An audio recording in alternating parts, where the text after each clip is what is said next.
Guys, welcome back to our channel.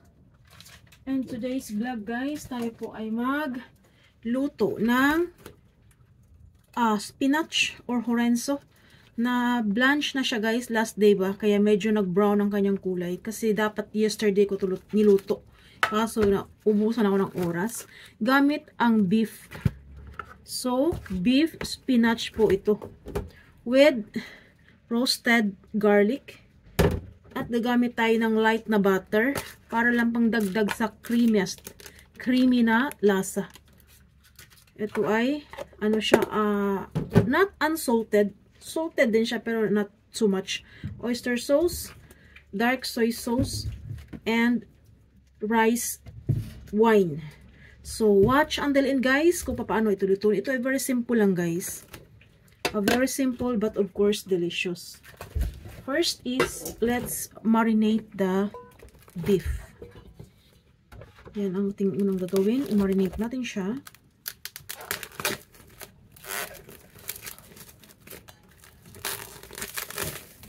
Imported beef from Australia. Mahal kasi ang ano local eh. Masarap lang local pang steak.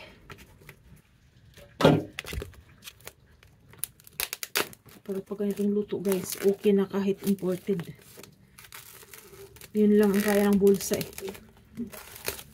Affordable. At makakain ka ng marami. At least 100% beef pa rin yan. Young beef daw ito guys. Young. Kaya malambot siya. Madali lang siyang lutuin. So yan. Ayan guys, i-marinate natin ito no. A little bit of time. With oyster soy sauce. Ang oyster soy sauce depende sa dami ng iyong lulutuin. Marami yung ilalagay mo. Tansya-tansya lang sa akin na to. Kasi professional naman ako eh. Joke. Madalas kasi ako magluto guys, kaya medyo naka-register na sa utak ko kung gaano kadami yung meat. Ganyan. So on and so forth. So ayan guys, gusto ko siyang gamayin. Kaso wag na. Kasi mahirap na. Better na wag mo lang kamayin. Pero mas maganda kamayin. Yan, nag-iiwas lang din ako sa live na kasi hilaw to eh. Kasi naranasan ko guys, kinamay ko siya, yung manok. Parang nagkaroon ng butlig-butlig yung kamay ko after that. Tas makate. Matagal bago siya nawala. Kaya sabi ko siguro mula sa manok yun. Mula sa manok yun na aking kinamay. Minarinate ko siya using live hand. Without using the gloves. So ayan guys, i-marinate natin siya for a while. Then ating hiwain ang ating horenzo. Horenzo or spinach na blanch na. Ayan. Blanch na po siya guys. Or nalapuan kumbaga. Ano lang, 1 bite size lang. Tapos pigaan mo siya ng bahagya para wala siyang masyadong water. Ganyan. Luto na yung aking kanin. Ulam na lang ang kulang.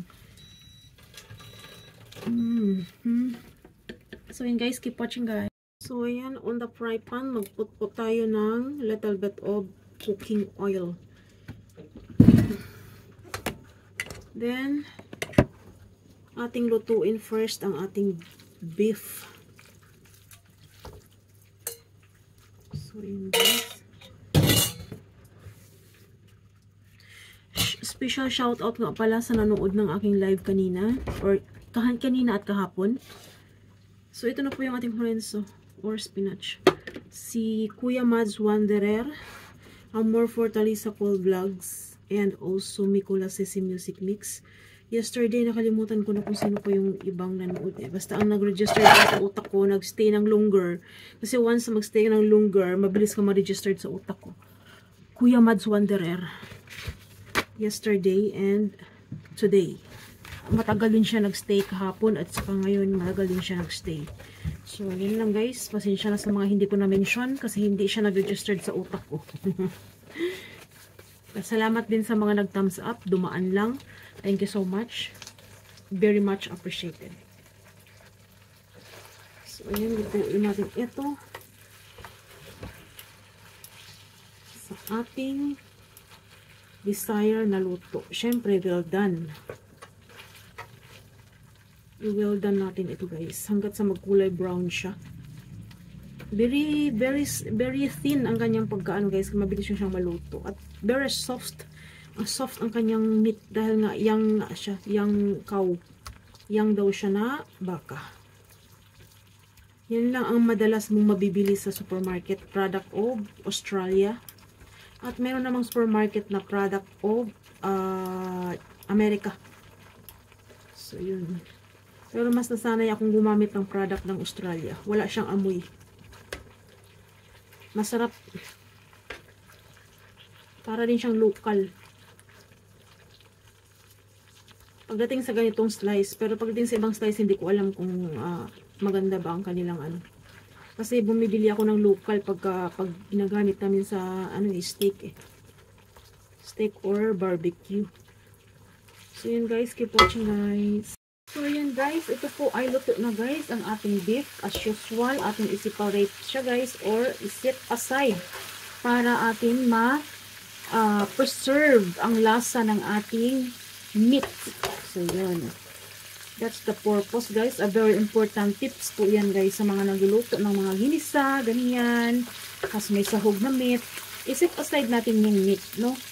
Para ma-enjoy din natin yung lasa niya.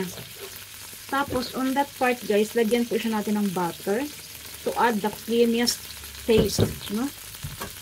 Hindi naman siya salted kasi pang tinapay ito eh. Tapos, ilagay na po natin ngayon ang ating spinach.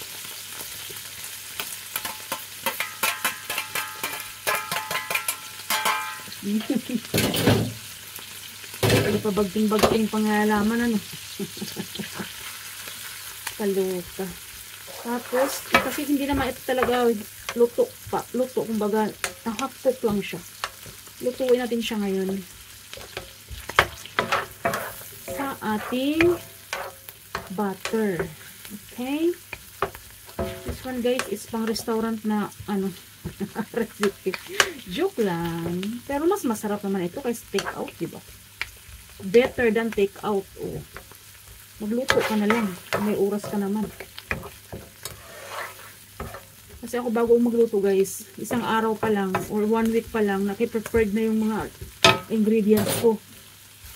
Para sigurado ako na wala akong makalimutan, ganyan. Sigisahin natin siya guys, ng bahagya-bahagya, ano. Tapos, dagdagan natin yung kanyang lasa. Black pepper and salt in one or shokusho. A little bit. Butter and shokusho ang lasa nito.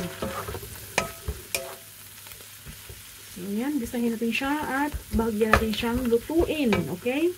Keep watching. So, yan guys. At this point, atin na pong bring back. Atin ang ilagay ngayon yung ating beef. Okay po. Tapos at this time guys, ilagay na natin ang ating roasted garlic. Nagbibigay yan siya ng extra aroma.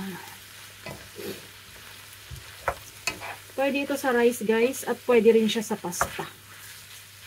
Or yakisoba. Or udong. I-toppings mo lang siya. At pwede mo na siyang i-enjoy. So, yun. That's all.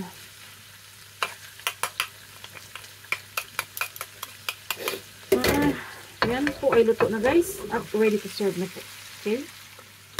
Thanks for watching guys. Until here, I hope you enjoy my simple recipe. Better than take out. Simple but delicious. So, ayan na guys. Tapos na siya. At napakasarap po. Napaka-perfect na sa rice, udong, yakisoba, or pasta. Kahit saan mo siya pwede ipares, ay masarap. Parang ako. Bagay sa'yo. Joke lang. So, yun lang guys. Thanks for watching. And also, special mention to Kuya Mads Wanderer, Amor Portal sa Vlogs, and Nicolas Sisimisikmix. Thank you so much for your support.